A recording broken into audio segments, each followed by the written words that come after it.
ஏய் துர்கா நில்லு. துர்கா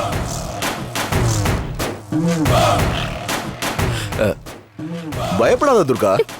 மாமா நான் ஒன்னும் பண்ண மாட்டேன். வீட்லயே உங்ககிட்ட அடிக்கடி பேசணும்னு ஆசைப்படுவேன்.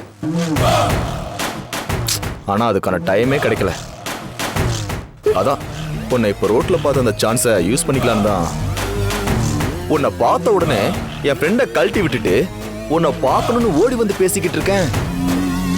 மாமா நீங்க என்ன பேசுறீங்க? நான் கிளம்பணும். துர்கா ஏன் துர்கா அவசரப்படுற?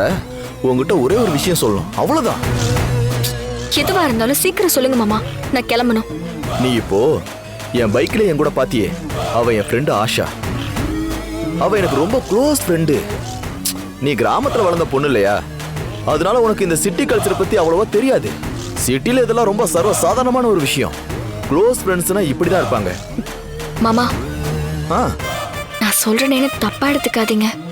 சத்யாக்கா உங்க மேல எவ்வளவு அன்பு வச்சிருக்காங்க, நம்பிக்கை வச்சிருக்காங்க. ஆனா நீங்க போய்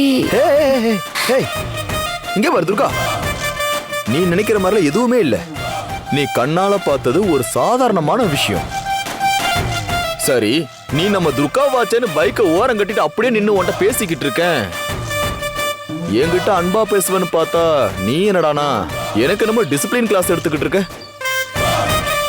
இங்க பாரு, ஒரு பையனுக்கு ஒரு பொண்ணை பிடிச்சிட்டாலோ இல்ல ஒரு பொண்ணுக்கு ஒரு பையனை பிடிச்சிட்டாலோ அவங்களாம் சிட்டில டக்குன்னு ஃப்ரெண்ட்ஸ் ஆயிடுவாங்க. ஃப்ரெண்ட்ஸ்னா இங்க இப்படிலாம் இருப்பாங்க.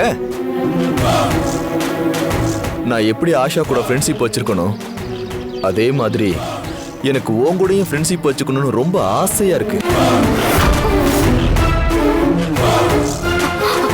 மாமா நீங்க பேசுறது சரியில்லை, எனக்கு ஏதோ தப்பா படுது. துர்கா நீ என்ன சீரியஸ் ஆயிட்டியா? நான் சும்மா உங்ககிட்ட பண்ணுக்காக பிராங்க் பண்ணேன். இங்க பாரு, நீ இந்த மாதிரி சின்ன சின்ன விஷயத்துக்குலாம் டென்ஷனே ஆகாத. ஜஸ்ட் உன்னை பார்த்ததும் பேசணும்னு தோணுச்சு, அவ்வளவுதான். நீ எங்க ரெண்டு பேரும் இங்க பார்த்ததையோ இல்ல நான் உங்ககிட்ட இங்க வந்து பேசுனதையோ நீ வீட்டுக்கு போய் சத்யா கிட்ட எதுவும் சொல்லிடாத. அப்புறம் அவ தேவையில்லாம ஏதாவது தப்பா எடுத்துக்குவா. அதனாலதான் சொல்றேன்.